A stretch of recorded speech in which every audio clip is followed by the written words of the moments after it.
Welcome, everyone, through all time and space to an all new episode of Weebs on the Weekends, a podcast where we break down the anime news highlights of the week and give a retrospective look at anime that premiered 10 years ago. Today's episode will be covering the news from the second week of May 2021 and give our thoughts on whether to resurrect or rebury the 2011 anime Tiger and Bunny. My name is Jay Johnson. I'm a part-time weeb and full-time English language sensei. And with me, as always, is my co-host Sam Martinez, part-time weeb and full-time automail mechanic. How you doing today, Sam? I'm doing all right. I'm doing okay. How about yourself, Jay? Hey, Uh, that rhymed. I'm doing pretty decent for. I was planning to actually buy a new Nintendo Switch controller today, and it's so much money. I bought a three-piece suit very recently, and it's the same price.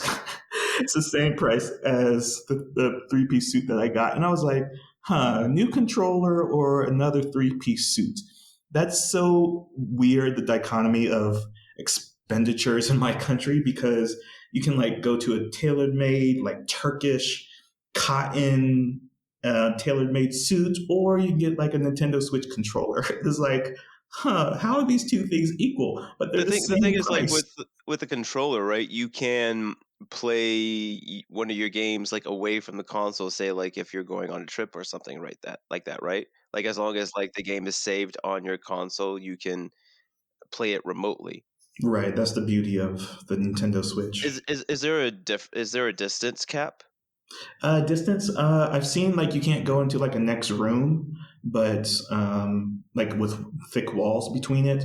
But since my architecture here is like all concrete, solid brick, Soviet bricks, so it's kind of hard with that. But yeah, it's you can do it like from across like a large room with nothing, like no barriers in between. Oh, I still had the mental image from the commercials in my head when the Switch was being released, where it's like you can play your game on the go, where like a kid's like on a bus or in the car as they're going Mhm. across country as he's playing the game, Right. things Yeah, I like that. think there was a lot of expectations that it was going to be the same window size as like the Wii U controller, like Yeah. that giant bulking thing. But yeah, the compared to that, the Switch screen is pretty, compact. It has like a terrible border. It's just like an oddly shaped device. So I do like it. I probably going to get like a Nintendo Switch Lite in the future, since it's been like 3 years, or well, it's been like 2 or 3 years since that's released. So it's probably a good enough time for an upgrade. But yeah, man, I'm just like saying, like, even though I have this job, it's like, am I really going to spend that much money on a controller for no reason to play with my non-existent friends? But yeah, but how's your week going, man? It's been going all right. Talking about games, I was thinking about picking back up the Ghost of Tsushima. I hadn't finished it yet. I was trying to play through The Witcher.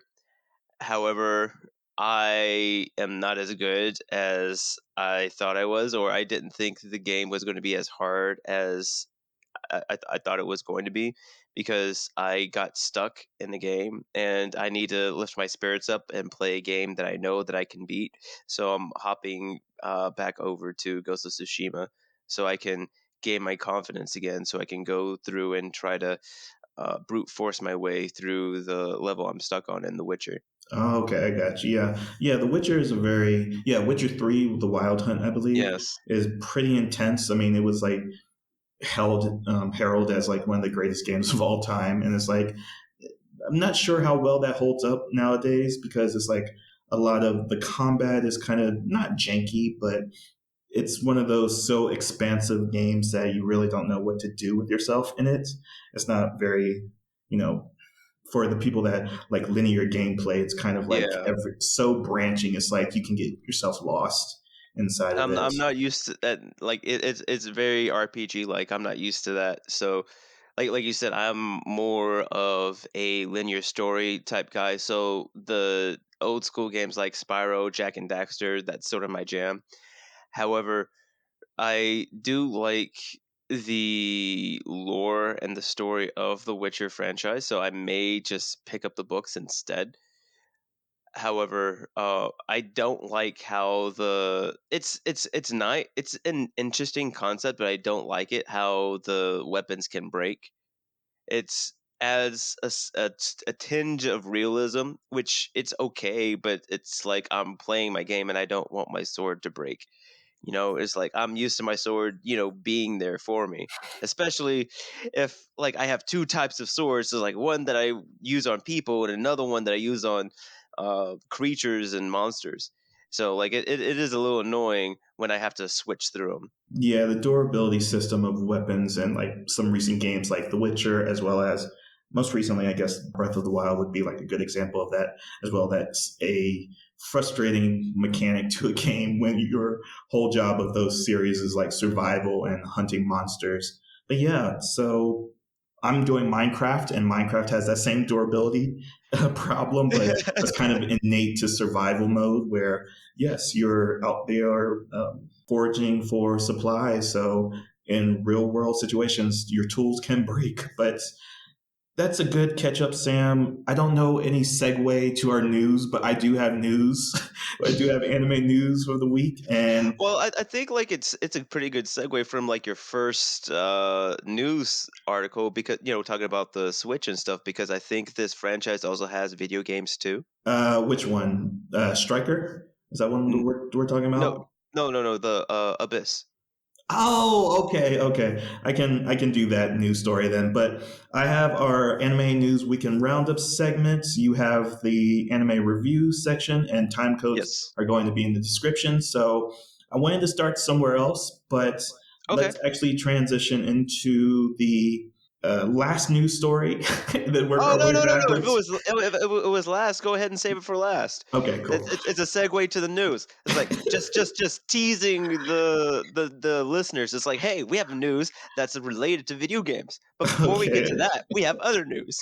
Awesome. So the first news story that I did want to talk about today is Tokyo Revengers manga. The circulation has increased from 8 to 14 million in the past Oh my month. goodness. So we do talk about a little bit with the manga industry how, a lot of adaptations come into the anime scene from the mangas, also with the light novels. But with Tokyo Revengers, a lot of the manga proclaimers or hype men have been saying, "Oh, this is going to be so great that this, along with like Horimiya from last season, where like had such a high ranking of like the best manga of all time, and Tokyo Revengers has kind of been in the same camp where it was originally published in 2017. It currently has 22 volumes and is still ongoing. It even won the Kodan Manga Award, or at least the 44th one, a couple of years ago, and that's kind of what prompted it to get a anime adaptation. And we've been enjoying it, Sam. So the manga, since its debut, or the anime's debut, has gone up about 300% in demand over the past month. Hmm. Given that we're on episode 5 right now, it's like whenever an anime comes out, you see spikes in sales. Same thing with Jujutsu Kaisen that we reported about a couple Yeah. of months ago. But same thing's happening with Tokyo Revengers. So, Sam, do you think this is warranted? Do you have any interest in checking out the manga now? It is definitely warranted because the story is really really strong. I meant to mention this anime when we were talking about our anime hopefuls last couple episodes back, mainly because of the main character's story arc and how much he's grown in just like the first 3 episodes. I like it in the fact that he is addressing his insecurities and forcing himself to grow so that he can accomplish his goal. And it's just as I said, how it portrays his growth is just very very well done. I don't know if I'm going to read the manga though, because once I start reading the manga, I'm not going to watch the anime, and I like watching the anime, so I'm probably just going to stick to the anime so far. How about yourself? Are you going to start picking up the manga? Not particularly interested in the manga, given that how well the, like you said, how well the anime is being done. And I think there's a couple of reasons. And this is why I wanted this to be the news story first, because Okay. last episode we talked about Dead Man Wonderland. And guess who is directing this series as well as writing the series was both the director and the script supervisor of Dead Man Wonderland is doing Tokyo Okay. Revengers. So if you kind of see any parallels to like the characterizations of Ganta and who is this main character in the series? I'm Peach Takamichi. Tachimichi, yeah, but whose name gets kiddified by the gang boss in the Yes. series. But it's a very interesting premise show where the dude gets basically pushed on the train tracks and then he gets teleported 12 years in the past, where he sees again his alive girlfriend who was killed in the future by this Tokyo gang. He's like, okay, I'm going to pull it erased and try to save someone beloved to me by changing the future. Mhm. So it's an interesting sci-fi drama with a very somewhat pathetic main character, but you can see the first 3 episodes that he's going to take this opportunity to say, "Oh, I've been given a second chance at life. I'm going to definitely use it."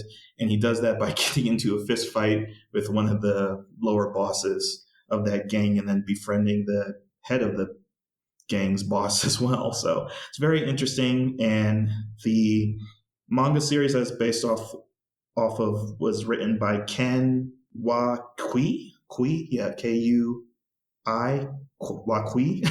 But yeah, it's very interesting. Not Genki, but Yankee uh, genre manga because I love the term Yankee because it's a derogatory term, but Americans are also called Yankee, and in Japan, the United States is translated into Yankee Land. So it's like one of those things of equating So delinquents to American kind of personality type. so the delinquent archetype is considered a Yankee genre. Yes, Is that exactly. what you're saying? Yeah. Okay. It's very Huh. interesting. I just thought that was really funny that we're seeing a little bit more of that romanticizing the Yankee kind of idea of what high schoolers can be. We saw that in Beelzebub also Mhm. that we talked I would about. have But to say yeah. this is the first time that we've seen characters in the Yankee genre or characters that are known to be about the delinquent life, and none of them have a pompadour. Oh, that's fair. Yeah. Okay. Yeah. I think that's. It's just funny Oh, because okay. like in any other series that we've seen or any other series that I've seen, you always have that one guy that has the outrageously long pompadour, like say that kid in that grown man in Shaman King, or Right. even in JoJo's Bizarre Adventure, where it looks like a beaver tail, essentially.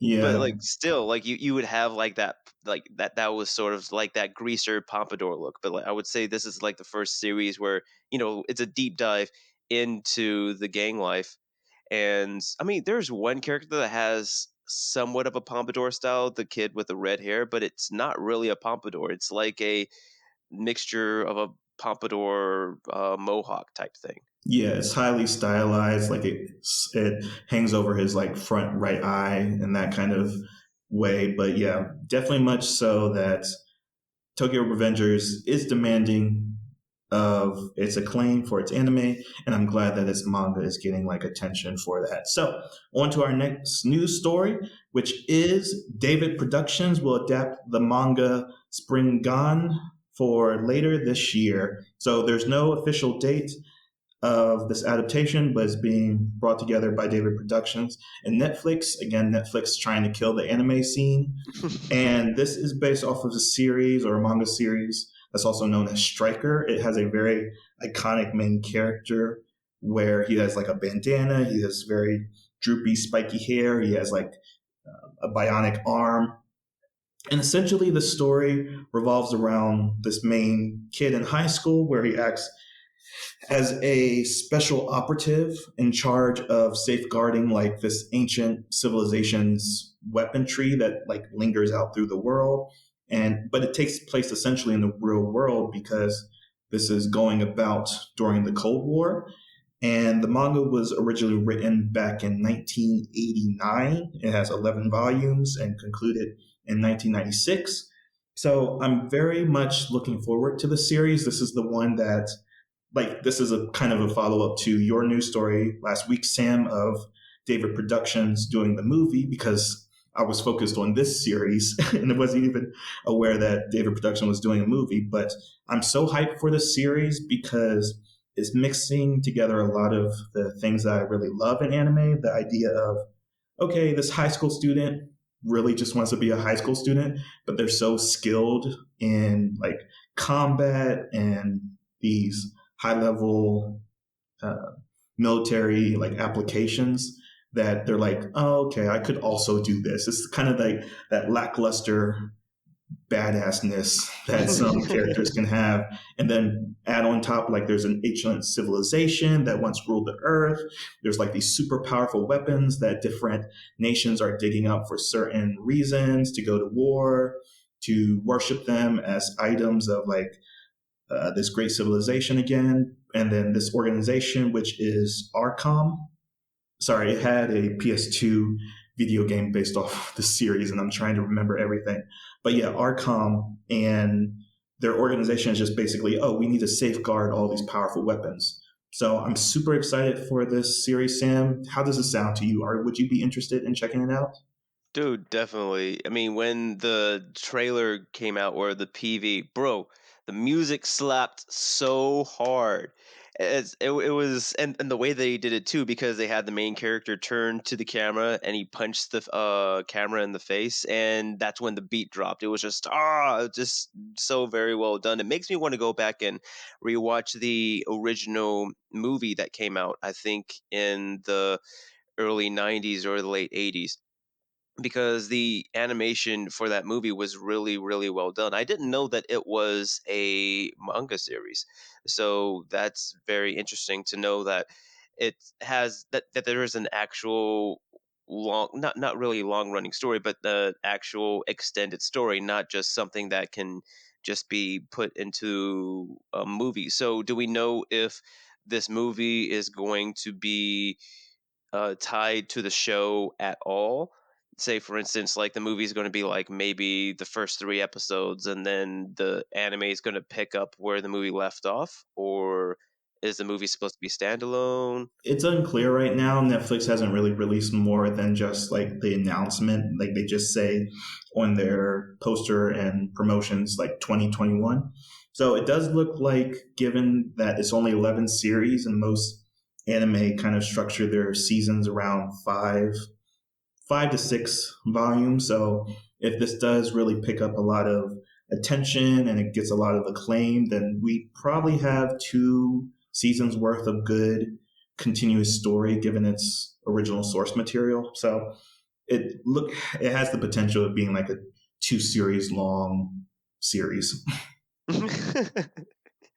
Very nice, very nice. Like I said, I'm very excited to see, and I've seen some clips online too from some of the action sequences from the older movie, and it was just interesting hearing the synopsis that you gave, because I was unaware that the main character was supposed to be in high school.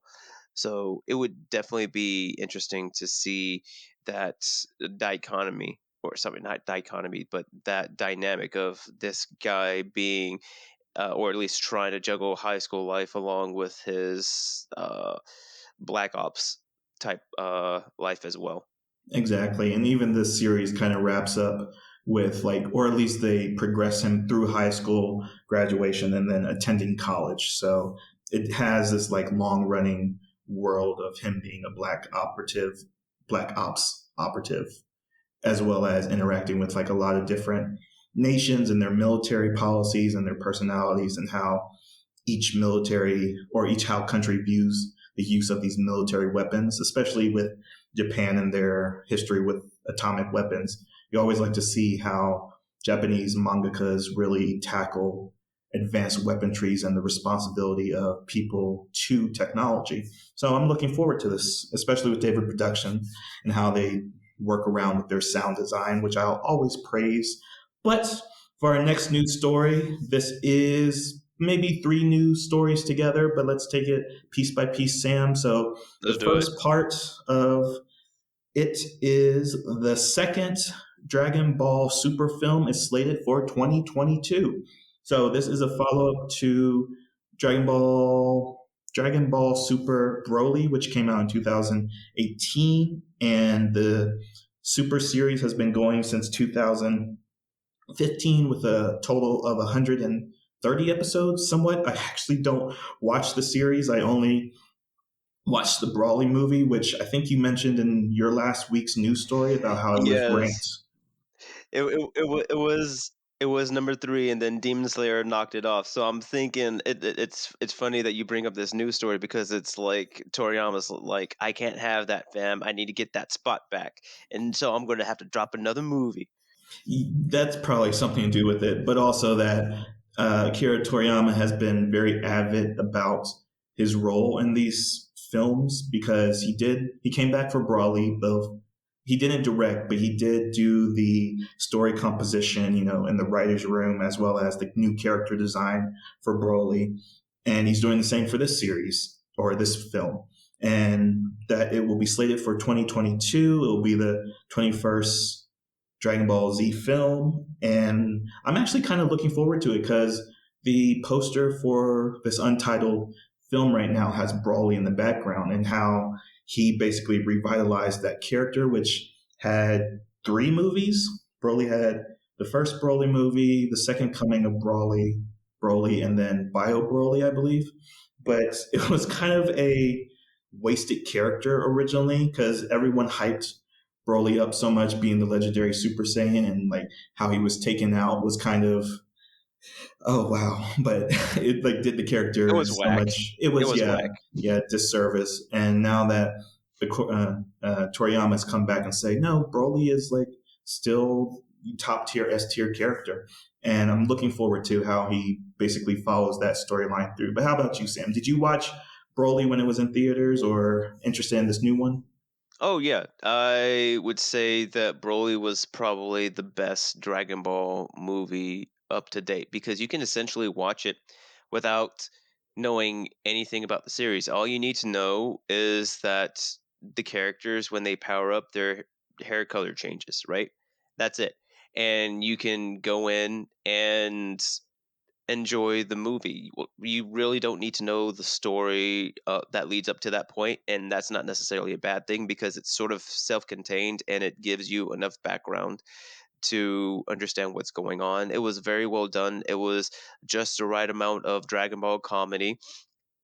Essentially, Frieza wanting to get the Dragon Balls to make it seem like he's still growing, and it along with how Vegeta and Goku essentially just dumped Broly onto Frieza so that they can make time for themselves so they can do the fusion dance. It was like that with the action, and like I said, the story was really solid for some reason. And that's not something that you really go to a Dragon Ball movie, or it's not really something you go to the Dragon Ball franchise for. It's his strong story. I mean, Dragon Ball Z, the story was good, but it was more or less the anticipation and the suspense on whether or not these characters are going to be strong enough to tackle the big bad.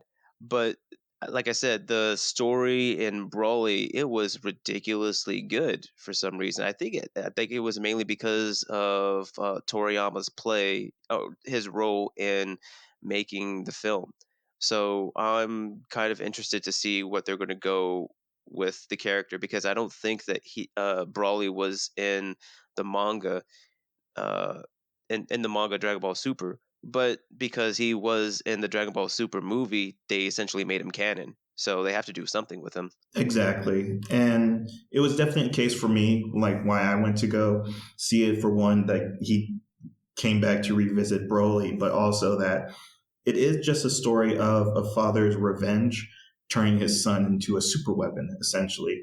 And that kind of is what carries throughout that movie, the sense of Broly has been built up by his father to think one way and to essentially be the weapon of the father's violence. And even with what happens to Broly's father in the movie, it's kind of like comeuppance of that he mistreated his son, but then also that Broly gets a happy ending, opposed to in the original version where he just gets punched a hole in his stomach. Spoiler for however long that movie was ago. But anyways, it's just a solid Dragon Ball Z movie, like you said, Sam. That Z, sorry, not Z, but Super, and it's very much a soft introduction to the rest of the world, which the Resurrection F, which was kind of the Dragon Ball Z movie before that, where Frieza comes back in a new form, but it was very much oh, we're going through the same motions again. It wasn't anything, it wasn't a really new take. It was like just more of the same. But Super Broly was definitely a departure and like introducing a new generation to Dragon Ball, to the Dragon Ball franchise. So, on to our second part of the last news story. This is the fourth season of Overlord has been slated for 2022. Maybe you have seen the pattern again. All these are 2022 releases, but Overlord is one of those series that kind of got swept under the rug for particular reason of where its first season was in 2015 and then its second and third seasons were both in 2018.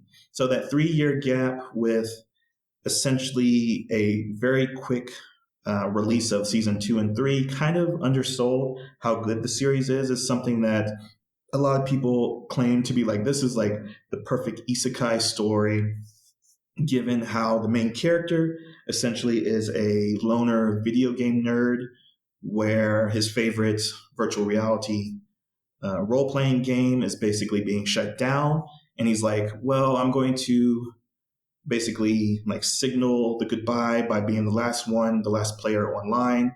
And when the game shut down, then the game starts back up again, but now he's actually in the role of his character, or he's in the position of an admin in the world, but he's just so overpowered. He's like, oh, you know what? Now that I have all these abilities and these servants and this whole world to explore, because now that the world is essentially quote unquote real, a lot of the NPCs that he's used to playing with are developing emotions, attachments, like they're becoming real people slowly as each series progress. He's like thoroughly invested in the world because he's been playing it for so long, but now all these different storylines are appearing for the first time. He's like, oh, well, since I'm a player, let me interact with this world in depth and see how far I can take it, essentially. So I very much appreciate that aspect. I can really talk so much about Overlord. But Sam, have you watched Overlord yet? And are you interested in catching up before season 4? I tried to give Overlord a shot. It seemed like to me, I didn't jump onto the bandwagon because it seemed like another isekai, essentially a copy of Log Horizon. Whereas instead of focusing on a cast of characters, you have this one character.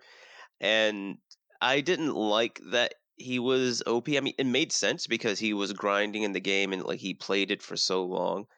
But I guess I'm just more or less jaded by the power fantasy. It's like, oh, okay, it's another series where the guy is overpowering.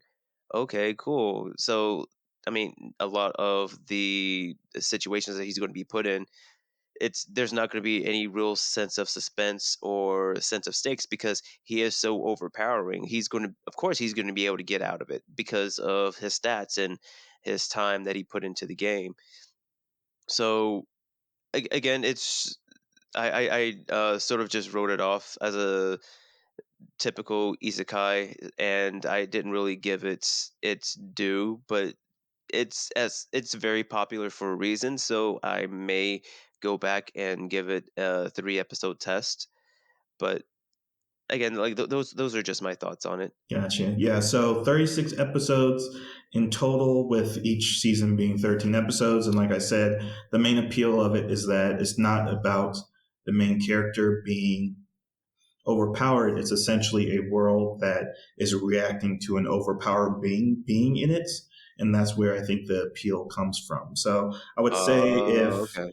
one, don't skip season 1, because that's where that whole OP ridiculousness comes into, and it plays to like the setup to the story where he's OP, but the world in the second season is like, okay, now what do we do now that there's a God walking among us? And that's why it's so interesting. So, returning staff, also returning voice cast is all coming back, and it's slated for 2022. So, the last part of all these 2022 release is that season 2 of Made in Abyss is slated for 2022.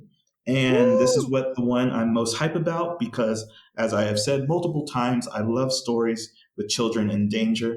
And this is subtitled The Sun Blazes Upon the Golden City. Made in Abyss came out originally in 2017 with its original 13 episode run. Also had a compilation movie come out, as well as two other movies following it, most recently in 2022, which was Dawn of the Deep Soul. And to say this was my number one or my favorite anime of 2017 is such an understatement because I hate horror, I hate gore, I hate. You say that, and yet you're such an aficionado on the subject. Right, exactly. That's what I was about to get to. It's like, but when it's done so well, you can't help but admire it. Where this abyss, essentially, the world's civilization is built around a giant abyss, and a lot of the profession of that is going down into that depths of that abyss to multiple layers. And I was trying to think of a good way to describe the series to get you on board. That if you think about maybe like One Piece in total, like the Grand Line, Yeah. it essentially is that. That's how deep the whole is, where there's multiple worlds, there's multiple levels, there's biodiversity in each level.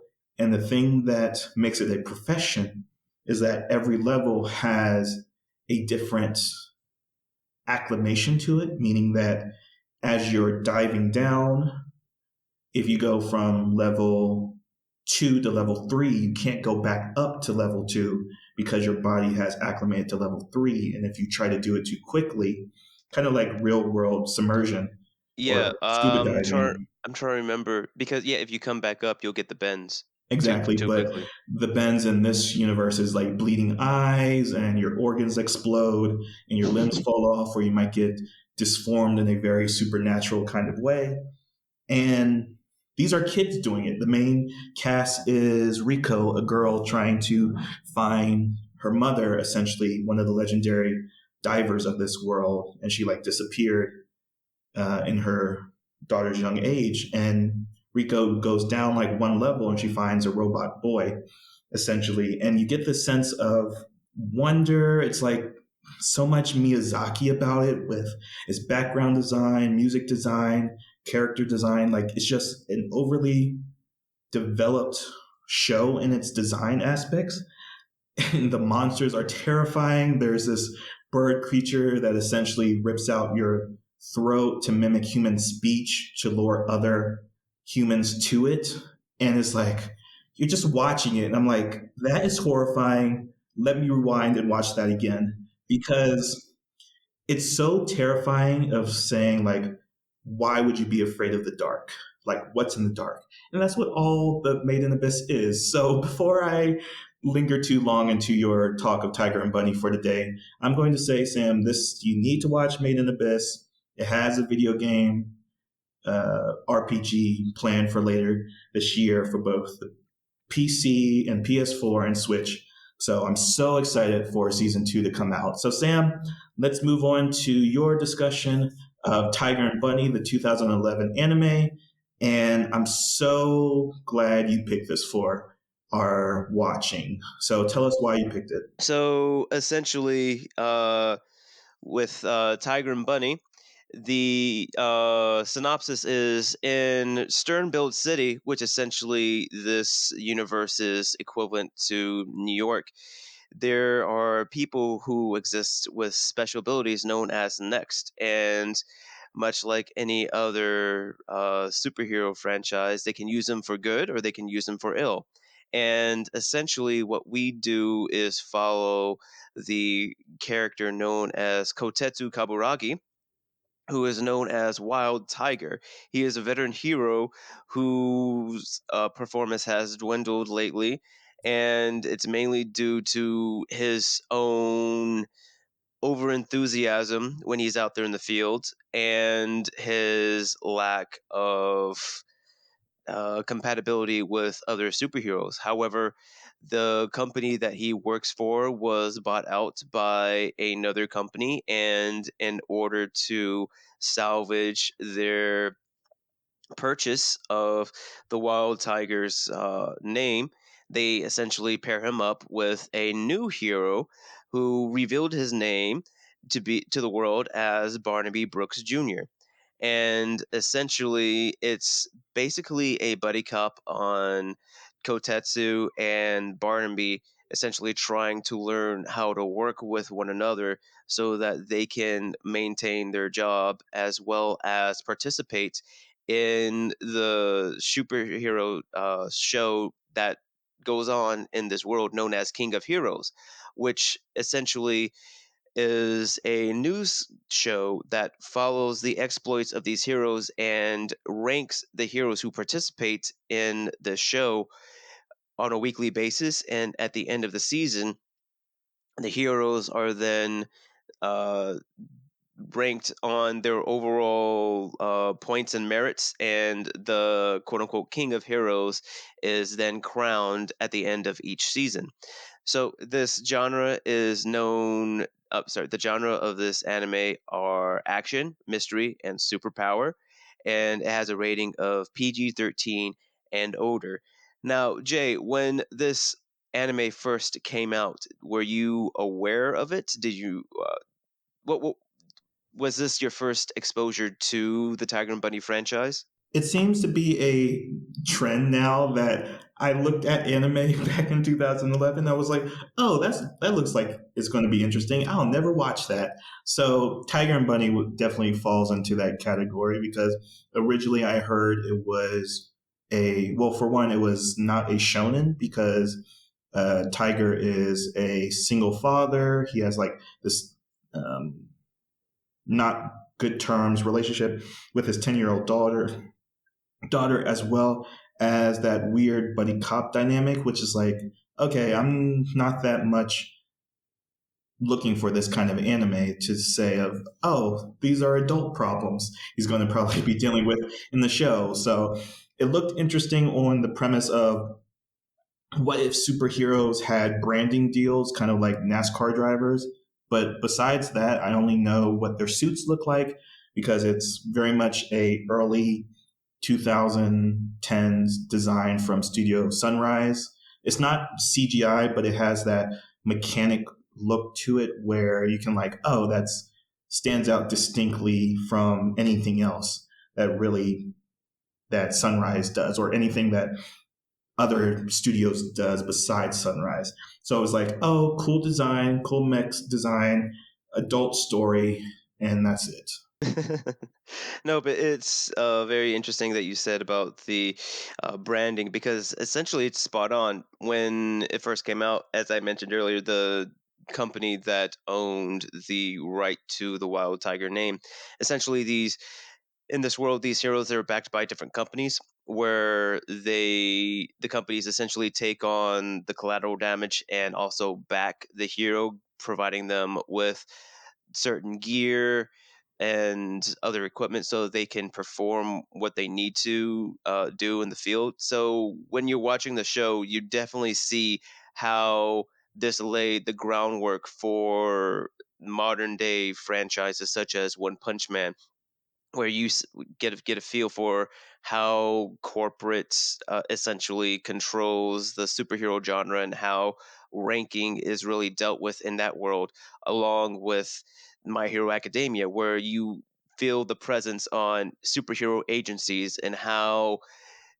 important it is to give heroes the equipment that they need as well as the financial backing so that they can do their exploits. So you get both of those in one when we're talking about Tiger and Bunny. And I know we've talked a little bit about this off air a little bit, and even on air, how Forbes had mentioned that this anime was one of the best anime in the decade for 2010. And I sort of wanted to get your thoughts on this on this quote, because there was a person by the name of Lauren Orsini, who spoke on this series as of late, saying that it was, quote, "This love letter to the superhero genre is a refreshing break from the decade's grittier superhero franchise, The Avengers," end quote. So sort of wanted to get your thoughts on that, comparing this to the Avengers, and hearing somebody say that the Avengers was gritty. It sort of just makes my head reel back. It's like, are you serious? The Avengers gritty? What are you talking about? This is like one of the happier franchises out there. It's like, do you not know about DC? But what were your thoughts on that? Do you think that that what you've seen, that Tiger and Bunny really does earn the spot to be as high acclaim as it is in the decade? Right. Of the three episodes, it's kind of hard to tell because of the first episode, you have their team up, you set up a lot of the world, like the idea of next are just, it's not a superpowered world, it's like a certain minority of people, and they all move to New York essentially to be superheroes and like Of participate in this course, there's game no show. other city. Yeah, there is the next episode, which a rampaging stone robot or statue essentially being controlled by a little kid. And there's like the backstory to why Tiger is kind of so old school is because in originally that's, they were spandex heroes. And with his new, more mechanical suit, even though it essentially makes better use of his superpower, which is very much like All for One or One for All. Man, those names always get me confused. But Deku's power, exactly, just allowing him to multiply his physical abilities by 100%. Same thing with Bunny kind of having the similar power. And then episode 3, there's like a bomb threat and a documentary about Bunny as well. So to say that it's comparable to the Marvel Cinematic Universe and to say that it's maybe more lighthearted. I think grittier is a very hard adjective to describe the. Yes. I think that's probably after Endgame, but if you were to watch Tiger and Bunny in 2011 and then see the Marvel Cinematic Universe movies that were at the time, definitely not. I think the whole grittier tag for that is that it's after Endgame where Thanos does a snap, killing half the populations.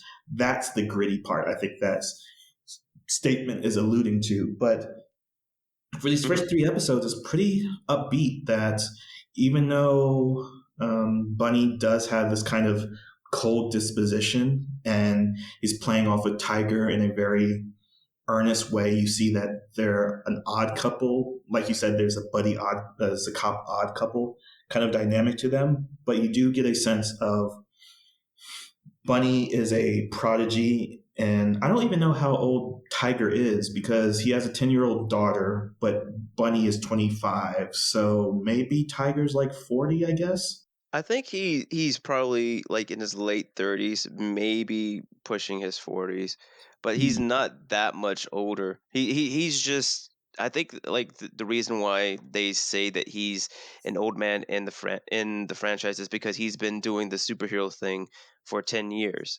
So a lot of his life. Exactly. So sense of like that longevity of being in the superhero game makes it a little bit more comedic because there's a lot of allusions to like, oh, get out of the game, old man. You're in the way of the youngins. Same thing as with that first episode of My Hero with Midnight and Mount Lady, kind of that Yes. idea of, oh, get out of the way for the younger generation so we can save the day.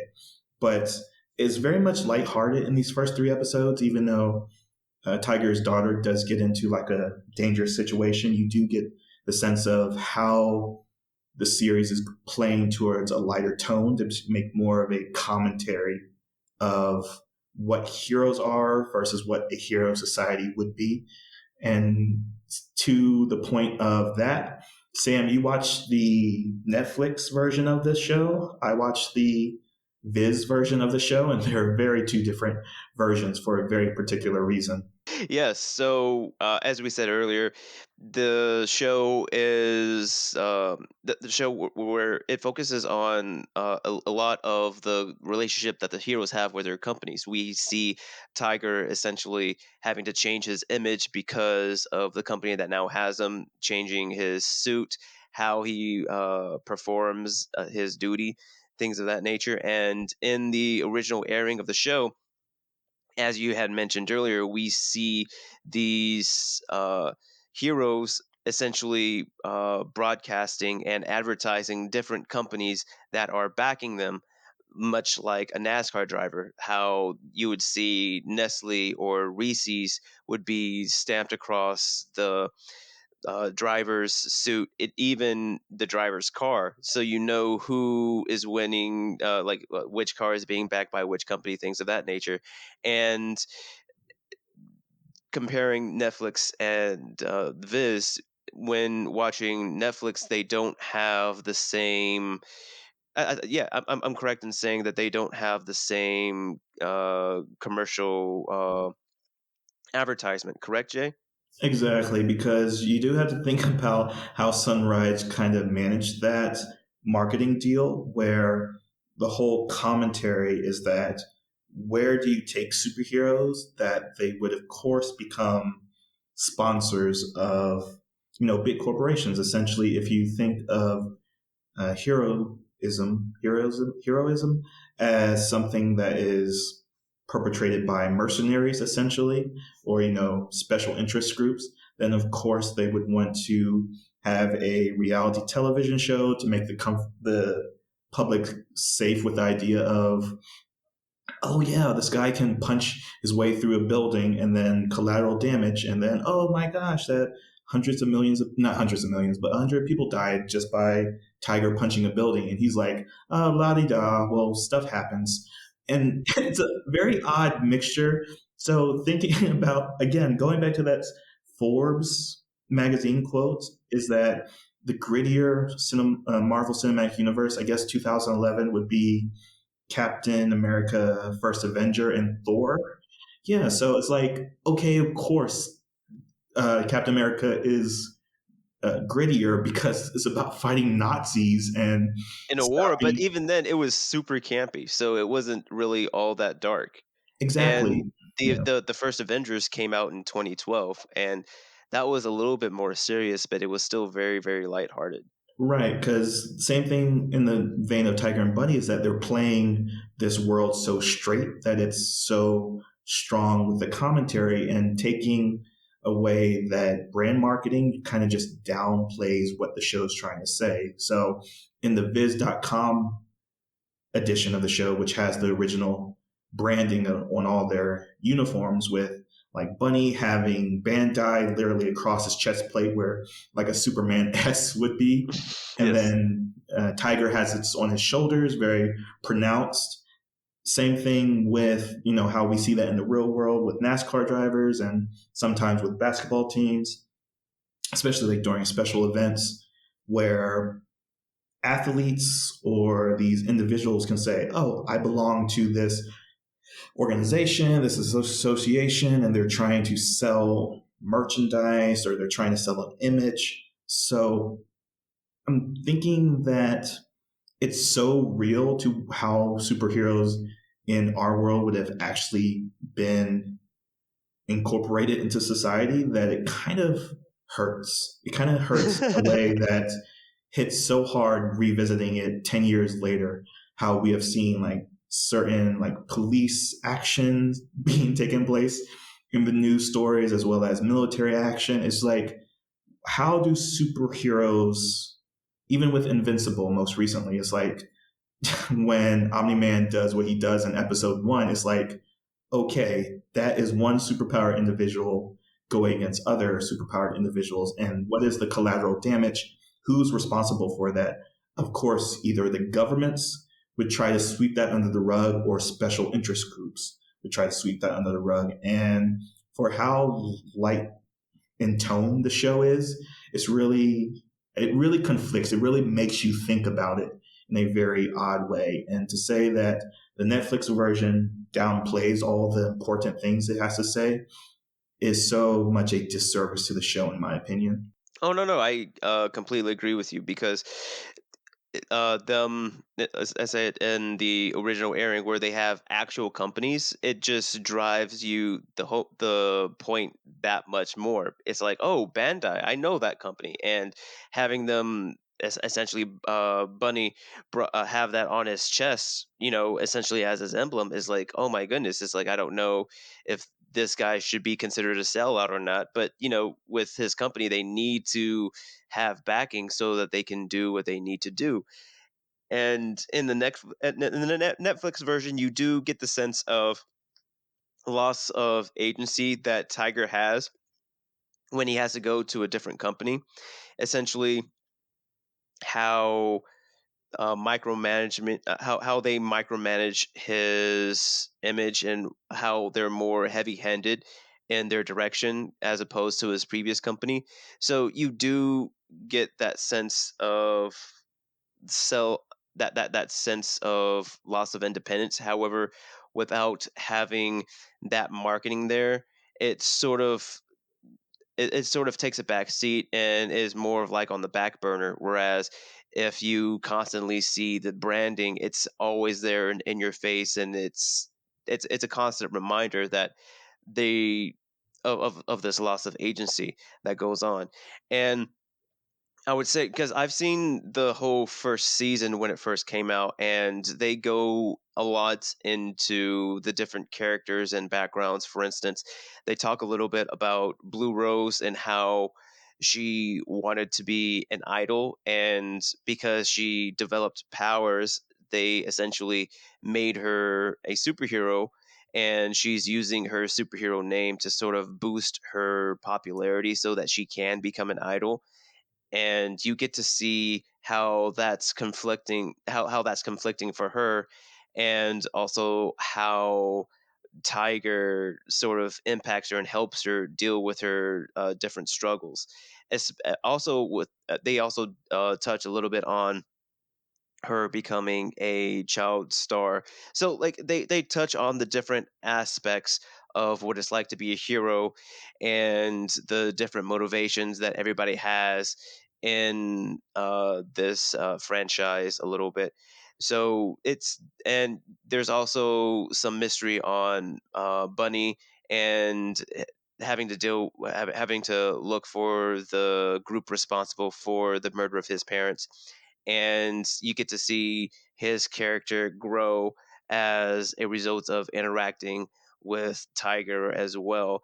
So we talked a little bit, a lot on the different aesthetics of the world, and one thing that this series did was use a lot of CG in its uh, animation.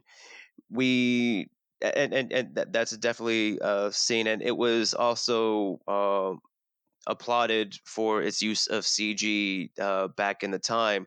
But looking back on it, Jay, what are your thoughts on the amount of CG that was used in the show? At least from what we've seen, was it used properly? Did it seem janky? Did you have any problems with it, or uh, it wasn't something that you realized because of all the other themes that were going on in the show? Yeah, so again, this is by Studio Sunrise, and to think that in 2011 they were definitely ahead of the curve with their use of CGI and like mixed media animation, not mixed media, but mixed animation styles. And of course, it stands out because it's still early versions of like its seamless older brother version that we see most recently.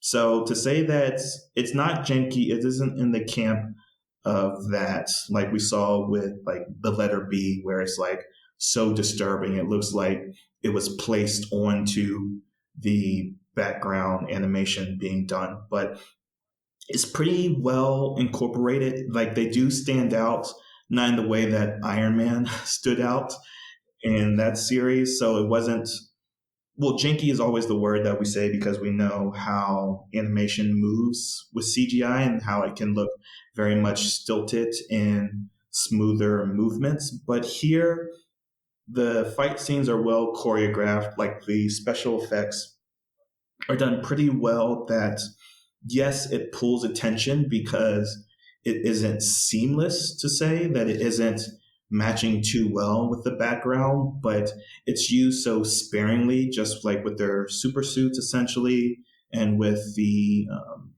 motorbike that they have, which has a weird name that I can't call. It's like Chaser, Lonely Chaser. I Yes, watched that the was Wild Tiger's bike was a Lonely Chaser when it what wasn't in its sidecar formation. right, yeah. So like all that's like done pretty well. It's like one of those things that pulls attention, but it's not too distracting for how ugly it is, essentially. So yes, it stands out, but it stands out in a good enough way that it's like, Mhm. oh, this is something that shows its age, but doesn't age poorly, if that makes sense. Definitely, I would definitely agree with your opinion there. However, I would say that the only times that I didn't like the CGI, and this was something that I had problems with when the show first came out, it was mainly how they showed Fire Emblem, which was the black superhero that controlled fire. I didn't really like his design. I mean, when he's not in the suit, he looks fine, just like everybody else. But when he has a suit on, they make they rendition him in full CGI, and his particular model, I don't know what it was, if it's just like the aesthetic to it or how he moves. I just don't like it how it's portrayed out there on the screen. But I do like his character. His character is very interesting and the dynamic that he does add to the table. However, when you have other CGI models like Tigers, and when he's in his suit, and Bunny when he's in his suit, and even some of the other characters, I think Kid Lightning, sometimes they make her CGI. However, those are done very, very well. I just don't know what it is about Fire Emblem in his CGI form that just irks me, rubs me the wrong way. Oh, just given that how animation like this is done is that they can divide up the work essentially with the CGI blend to essentially 2D animation, is that maybe there was one individual artist responsible for him. So it could have been just one of those things of it looks good enough. Because again, Sunrise has money to throw around with properties, but given that this is an original property, it's not based off of a manga, even though it had a one shot manga, I believe, that came out after it, as well as a stage play, as well as video games. Again, Tiger and Bunny is such a huge franchise apparently, and we talked about the second season was announced a month ago or 2 months ago now. But to say that, well, that particular thing that you said, Sam, is like, I understand why that might happen. It's like, why does everyone look good except for this one guy? Yes, something can easily be overlooked if it was rushed, or maybe if there was some kind of budget cut in certain areas. So I think that was one of the things of like, I can sweep that under the rug because everything else looks good. But overall, like the story really grabs you. The whole premise of how would hero society actually be, with a sense of, oh, heroes are essentially special interest groups and they need basically regulation to actually work properly. Something that, again, of course, you mentioned with One Punch Man recently, with My Hero Academia recently, and then the characters itself, like you really get sold on Tiger's conflict of who he is as a hero Hmm. and who he is as a dad, because this is a society where heroes aren't outed, and that's why Bunny is No, no, no, like you said, it's sort of like that transition, right? Whereas Tiger, he still has his secret identity, and Bunny sort of pulls the Iron Man, saying, "I am Iron Man," or it's like, "I am Barnaby Jones Jr." And he introduces himself to the world with his actual name, so he is the wave of people essentially getting rid of their alter egos, and exit. that's why Tiger has that bit of not necessarily contention, but that source of conflict with him and his family because his mom knows that he's a hero, but he hasn't told his daughter what his job actually is. So it's kind of weird because you would think that if his mom knew, he could tell his daughter that he's his hero. Well, also, Yeah. I think there is an aspect of the daughter doesn't like Tiger. So I think there's like some kind of weird. Well, also, like she has this, for a 10-year-old, she has a very mature perspective about how distant her father is. And it's like, oh, daddy, why are you always away and making excuses? And mom died and you're not here for me. Even in these like first 3 episodes, it's like you get this sense of distance between him and his daughter, especially when in the second episode, I believe, he Bunny saves her, and you see like, oh, she has a fascination with Bunny, and then you can kind of see that building to like, oh, Bunny, my daughter likes you, so I'm going to hate you even stronger. So again, it's that kind of Lethal Weapon, old cop, odd couple kind of sense of you have to have a strong build to their character. So when they actually work together, you see that they're adding to each other's lives. You see that their friendship is going to stem out from their work life. And with that premise, with those characters, I'm going to say, even by virtue of it getting a season 2 announced most recently, that this is a definitely a resurrect for me. Sam, how you feel? I was sort of in the camp where I thought that if I go back and I rewatch it, I'm going to hate it. Sort of like let nostalgia be. I was a little hesitant to go back and rewatch it, but I am glad that I did rewatch the first three episodes because as I'm sitting there, I'm watching it, I'm like, there was a reason why I like this, and I'm seeing it now. So I definitely do think that it is a rewatch or sorry, a resurrect, especially with how big the superhero genre now is. And as I said before, we saw the different aspects of Tiger and Bunny in both One Punch Man and in My Hero Academia.